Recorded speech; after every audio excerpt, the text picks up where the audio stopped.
Hello. Hi! Hi, and welcome to Speaking as a Mother with me, Rowan Morgan. And me, Esyllt Sears. And we're recording this remotely.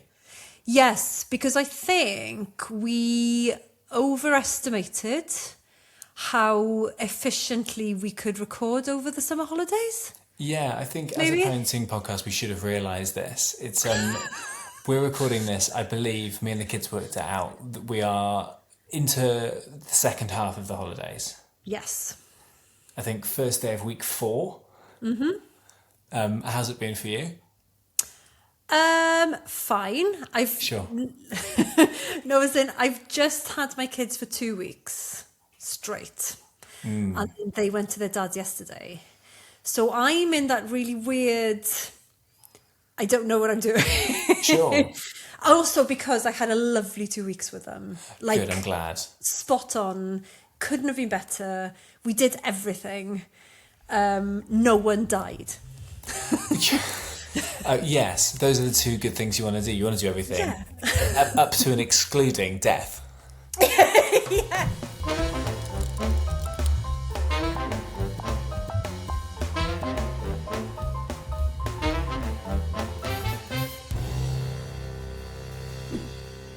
I went to the cinema to watch the Magic Faraway Tree with Andrew Garfield. And his character is a very crunchy father in the sense that he doesn't he makes his homemade granola bars and homemade pasta sauces and stuff, and it's like, darling, you don't need to do this. I brought dates, for like a walk. And throughout the film, my wife was just like nudging me, of being like, "That's fucking you." And I've never felt more seen in my life. What do you do? What makes you him? In the cinema, I'd packed us our own pick and mix with slightly healthier alternatives. Oh, fuck off. I Are know. you serious? Yeah. Oh my god. Yeah. That's awful. It's I would have had you arrested. I think it's good. Okay, talk me through it. Talk me through the pick and mix. Okay, so the pick and mix is this. We're going in series of Tupperwares. Okay, so Oh, so not even in like a brown paper bag. You haven't even tried to. no, because I'm not a New York alcoholic from the 70s. I'm not smuggling these things in. It's Tupperware. It's some popcorn that I'd made at home beforehand is the base layer. Okay. Hang on, is this the first time this has happened? Why would you think it's the first time this has happened? Because I'm surprised if it's not that you're still doing it. Why? It went down an absolute treat, and I'll tell you for why.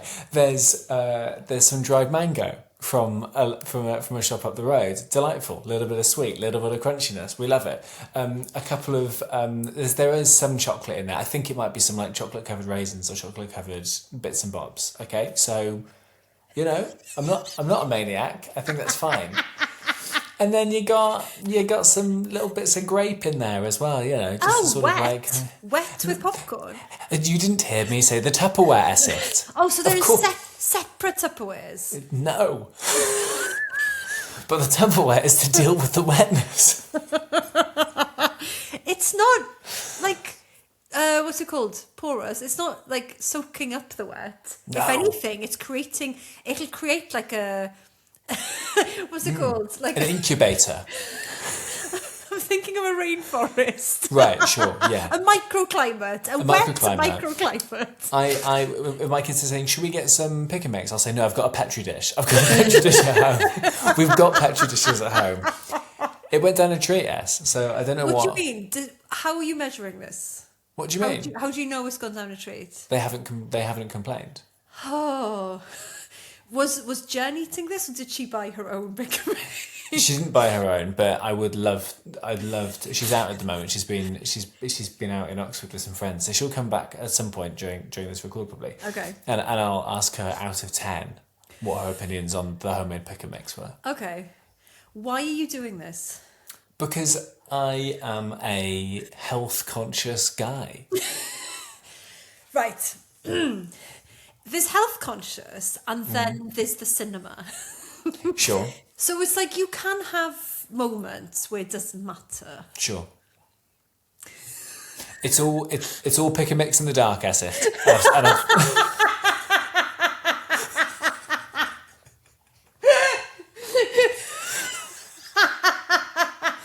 Oh my God. and that's not the first time I've said that. I admire your what is it? What do I admire? If you want to change your opinion and say actually I don't, that's fine. That's legitimate. The thought is there. Sure. We all want to be that, right? Yeah. But how long is this going to go on for? Well, it's not going to go on when they're older because they will accidentally mention it in front of like a teenage friend and they'll get bullied intensely. Yeah.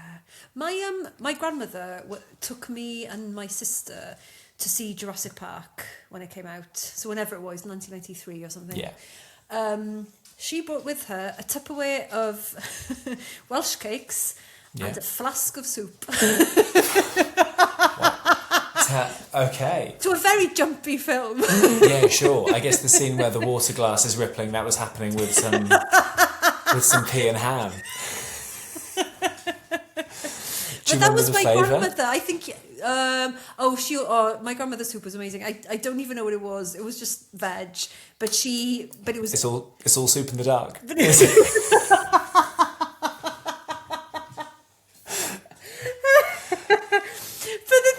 She was my grandmother, and grandmothers are allowed to do stuff like that. Why aren't I? I don't know. I think I like the fact that you said that everyone wants to be me. It's true, but I will. I'm aware that it's woke. This is what woke is. I think. Yeah, maybe. Yeah, or maybe I'm just jealous that that's obvious. That's clear. Because you've had your children for 2 weeks and you've not done that once. And now you've got time on your own to stew. They had so much shit over the last 2 weeks. And you're projecting that on me and my pre-prepared burnt popcorn.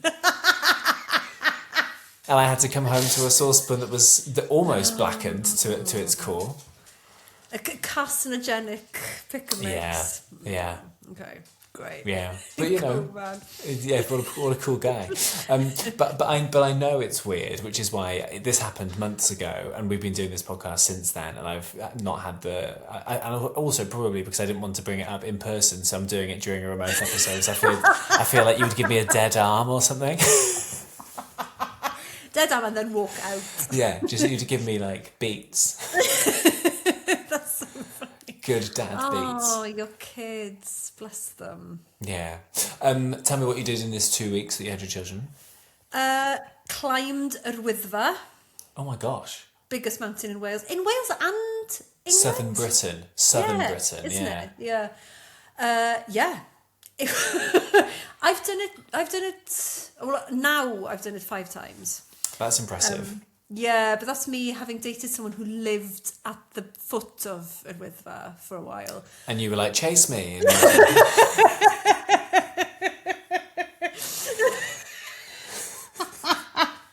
it is weird though, isn't it? Because I think about this all the time, because it's like their houses, their back garden is... it just ascends. So if you're running up. Yeah, sure. That is mad, isn't it? Yeah. What's the bin collection stuff like that? How do they do the bins?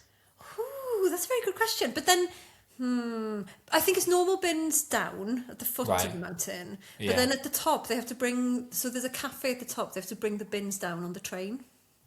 That's exciting. Yeah, so the cafe is only open if the train is running. Otherwise, they can't take stuff up and down. There's a system. That's good. I was doing another podcast today, apologies, and my friend Will was telling me about the Menai Bridge, also up there, and it's got a weight limit on it, and apparently the system they've got there is it's a bloke who asks fans, how heavy are you? And they're like, we're fine, and then it turns out they're not fine, and they've got to close it like 6 times a day, and that's a system. It's just a man. Right. I hadn't realised that because I've been reading about this flipping bridge Yeah. for the last 6 months. Sure. About how it's constantly closed. Yeah. And every North Walian I follow on Instagram, now and again, they'll be like, bridge is closed again. Yeah. And I'm like, I didn't understand why they couldn't figure it out. And it's this man. But there was this one. Apparently, there was this one lorry that they were like, there's a 7.5 ton limit on it. This is if you're a fan of Robin Morgan podcast, you're getting so much Menai Bridge chat. But it's a 7.5 ton limit on the bridge, and they asked this one driver, and he says, "I'm 6.5 tons." He was 17 tons. Oh my God, that's like me when I go riding, when I go horse riding. What, do you have to announce how much you weigh when you go riding? Yeah, I'm going horse riding Do in a couple you? of weeks. Yeah, and so they know which horse you can have. But I always want a really nice, slim, athletic horse. I don't want them to put me on a massive, big Shire horse. On a rhino. So I always round down like Sweet Stone. Yeah, great. I'm a feather. Yeah, but it's the same. So actually, North Wales, they don't need a third bridge like they're all going on about. They just need a different system. They need a different system, or seemingly like the bin system, where if get a train sorted. Get a train. They close the cafe if the thing is that's a good system. Yeah, it is, isn't it? Yeah. Close the cafe meaning close the island. Rope it off. Yeah, I mean they should do that anyway. Sure. Yeah. Sure. Okay, so you climbed. Climbed a bit far. We managed it. We went up in 3 hours. Wow. Which is quite. That's mad. Good going. How old are your kids again? 12 and 9. That's very impressive. Yes. Now, some things that happened. Go on. So, on the way up, great. They were in great spirits. Everyone, I think the cafe at the top is a great incentive. Sure. For everyone. The cafe could be so shit though, couldn't it? They could really phone it in. Yeah, and it could be shut as well because they can just, if it's high winds, they have to then stop the train and then the cafe has to shut. It's like a whole. Yeah. It's so funny. Checking the train cancellations and the cafe's shut. They kept warning you while you were queuing for food in the cafe at the top. They kept saying, if the winds pick up and the train has to stop, we will be, what did they say? Evacuating the cafe at short notice. Evacuating. Yeah. It was really funny. But then on the way down, it was going fine until suddenly my daughter's shoes started to hurt. I think because they were a little bit small for her, because she's had these walking boots for like 2 years, and they were fine on the way up, but on the way down, because her toes were kind of pressing down into the shoe. Sure. And to the point where she could barely walk. So then I thought, oh my God, so often as a parent, you wish you could take your child's place. You will think, like if your child is ill, the thing you're meant to say as a parent is, if I could be ill, I would do it. Do you know what I mean? And I was like, oh, this is my moment. Because actually, the shoes were going to be way too small for me. But I could probably take the pain better than she could. So then we'd swap shoes. Anyway, swapped shoes. Oh my God, I thought I was Did you actually do it? Did you actually swap shoes? Oh my God. I walked for an hour down at Wyddfa. So my shoe size is 6. Hers are 4. I thought my nails were going to come off. Oh my God. It was so painful. And I did it for as long as I could. So then I did it for an hour. Then I said to her, I'm really sorry. We'll swap back because I cannot walk any further. And I will carry you. So for half an hour, I gave her a piggyback. Down. The largest mountain in Wales. Southern Britain. Southern Britain. People would have assumed you were doing some sort of charity mission. Oh, people kept joking about it. Like I can't. One guy. What did he say to me? Oh, I can't remember what it was. Why is your daughter got clown shoes on? Yeah. And when I was carrying her, like people were making wisecracks, and I was like, This is the only way we're all going to get down off this mountain today." That's dangerous to sort of, you could have thrown your daughter at the person. Lobbed her. I could have. I should have. I didn't because I'm a good person. Was she grateful? Yeah, I think so. That's very sweet. Of me, yeah. It's very surprised. Like, I'm surprised at how lovely that is. from you. Genuinely. Really? You're genuinely taken aback. Oh, she was in so much pain and I couldn't make her walk, and it was going to take forever if she was going to walk down, because we had 2 hours to go. Yeah. Yeah. But I wouldn't do it for just anyone. Just No. Those two kids. If it was you, you'd still be up there. My size 10s. Yeah. They're rubbing. My feet are rubbing. But it's really funny because as soon as she came off like the stone, like the gravelly bit, and came onto some tarmac, which is the last stretch of the path, she took her shoes off and did it in socks. Oh my God. I feel like we should have won something. Yeah, that almost feels like a sort of race across the world type challenge. Yes. But I was really proud of them because on the way up they didn't complain once. Not once. They were so excited about being, at one point they would be the highest people in Wales. They were so excited about that. That's very sweet. Isn't it? Have you been up there? Never. No, we've never done it. We've done Penavan as a family, but my daughter was very little, so she was in one of those.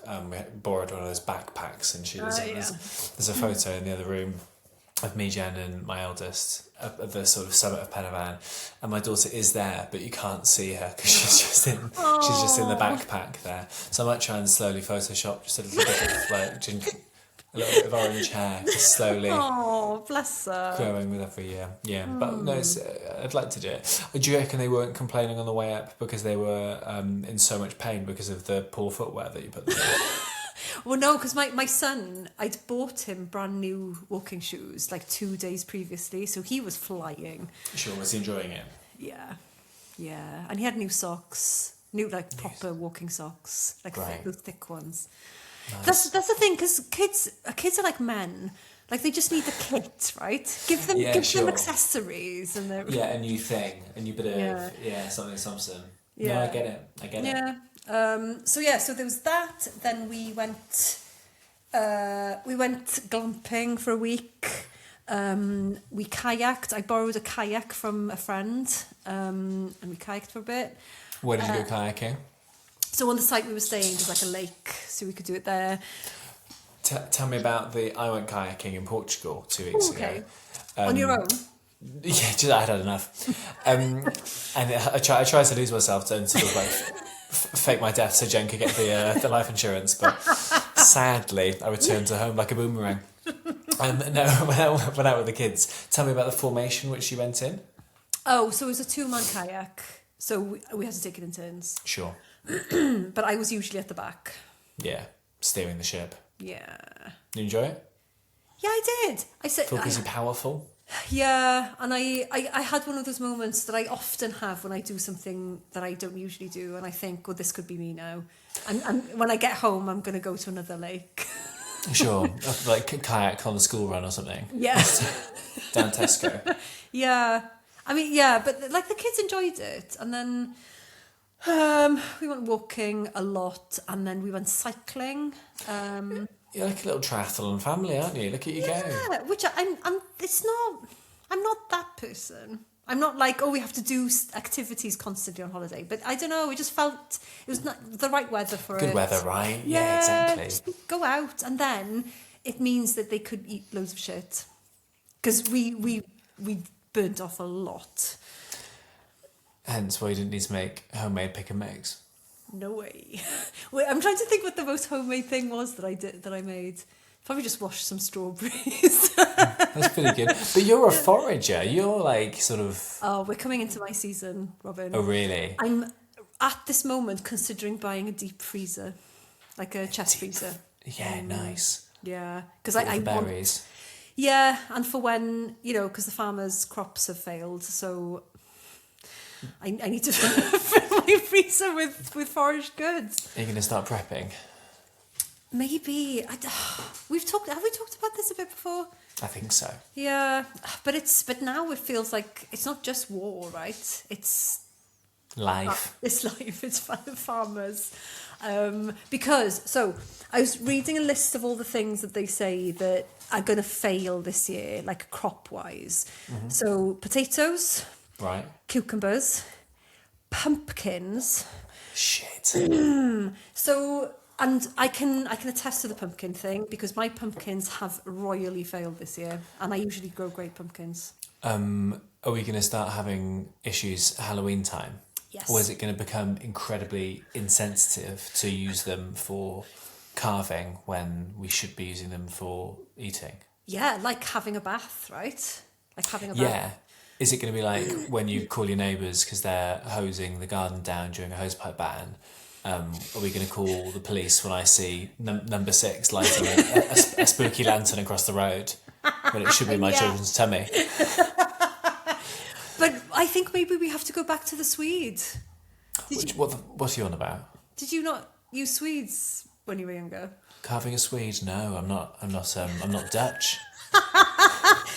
Because there weren't pumpkins for Halloween when we were younger. What European bullshit is this? No, or maybe because you're in Cardiff, maybe you had access. But in Aberystwyth, there were no pumpkins. We had to. Oh yeah, we're a port city. Yeah. We're at the centre of the world. No, my mum used to carve a Swede. You know how hard Swedes are. Yeah. She's probably starting now for this year. She would genuinely just manage one small one because it would take so long. And what would she carve into it? Or like a face of the Jack-o'-lantern thing. Like a spooky face. Yeah, but sweet. Have you ever tried to do? I suppose you could. Yeah, I suppose you can carve anything, right? You can, but I think it's quite dangerous. Right. Because the knife would slip, right? It's quite hard. Yeah, sure. You're rupturing an artery somewhere. A radish would be quite good, I think. Radish would be quite cute, but what are you lighting it with? Like an LED, like. I think you just little... possibly, or you just shove a sparkler in his arse. Okay, let's do that for a Halloween special. That'd be nice. What have you done over the last 2 weeks? What have we done? We were in Portugal for 1 week. Nice. And did lots of day trips. Went to Lisbon. Got nearly shafted by some lovely men who gave me like some little wristbands, like some jewellery and stuff. And they were like, "No, it's good luck. It's good luck. Here's one for the kids." I was like, "Thanks, man. That's really kind." They were like, "Wales?" I'm like, "I'm from Wales. Great." And then he's like, "You want to buy these?" I was like, "No, I said at the start, don't want to buy these. Thank you, though. I appreciate it." He's like, "Give it back then." And they got really aggressive, and the kids were like, "Why is that man being like shouting at you?" And I was like, "I didn't want to buy his stuff." So that was fun. Just trying to be too nice. Need to have a little bit more of a backbone. Yeah, but then also it's hard, isn't it? Because you don't want to buy stuff you don't want, but also you don't want your kids seeing you being shouted at by someone. Yeah, sure, but also I don't want a bracelet.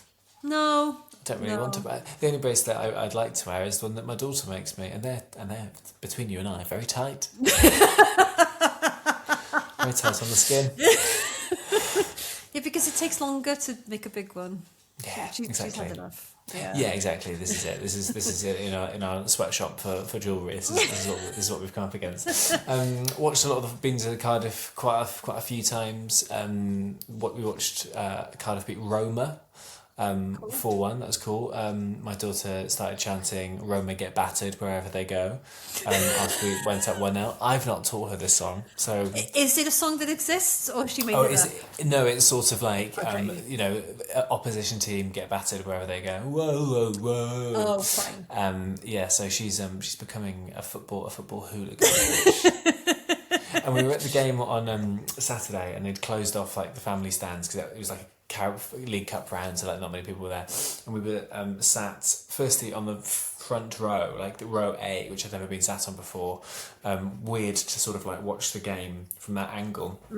Sprinklers were on as we sat down, so we got absolutely fucking tanked with water. That was quite entertaining. But then there was a lady behind us who not only when an opposition player fell over and looked like he'd really injured herself, she was cackling like a witch through enjoyment. Oh my God. And she was like screaming like all the swear words so loudly in our ears. And my daughter at one point said to me, like, she said like the S word. And I was like, yeah, she has. But she was like, my daughter was like looking around and just like staring at her when she swore.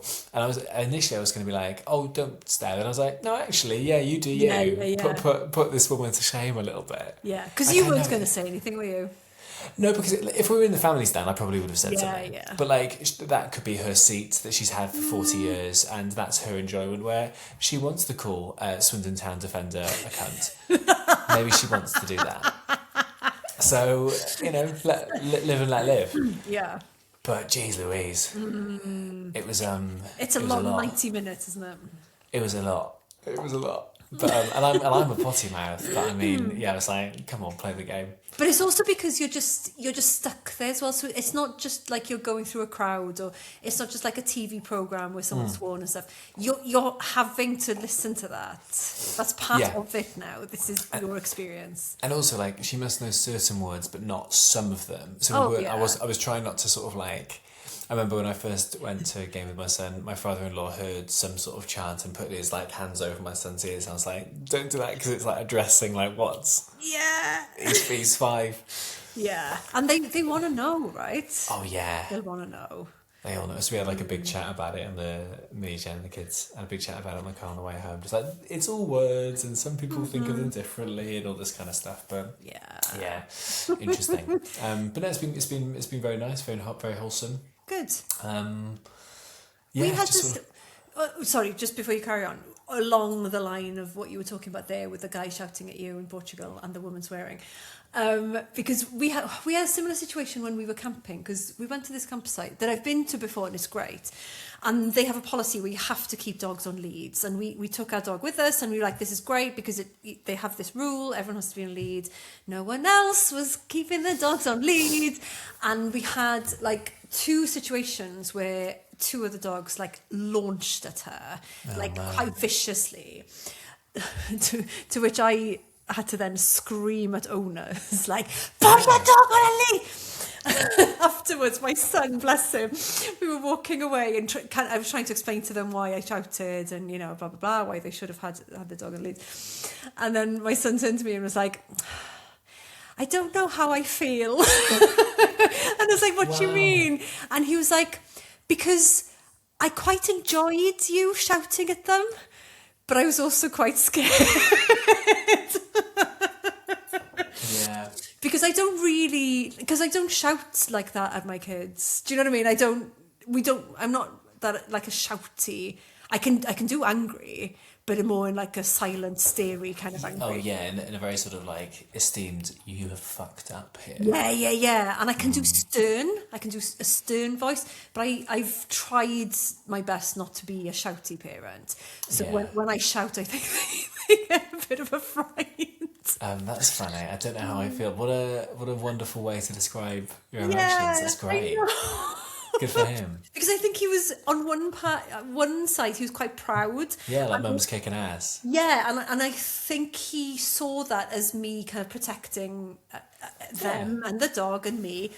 But also, you don't, like, seeing your parent shout at someone you don't know isn't going to be great, is it? I remember, like, me and my brother used to play football down the park every Saturday with my dad, and the amount of Saturdays where he would shout at dog owners for not picking up after them, and like to the point where like we would come home and he'd like have to have half an hour like to just like calm down.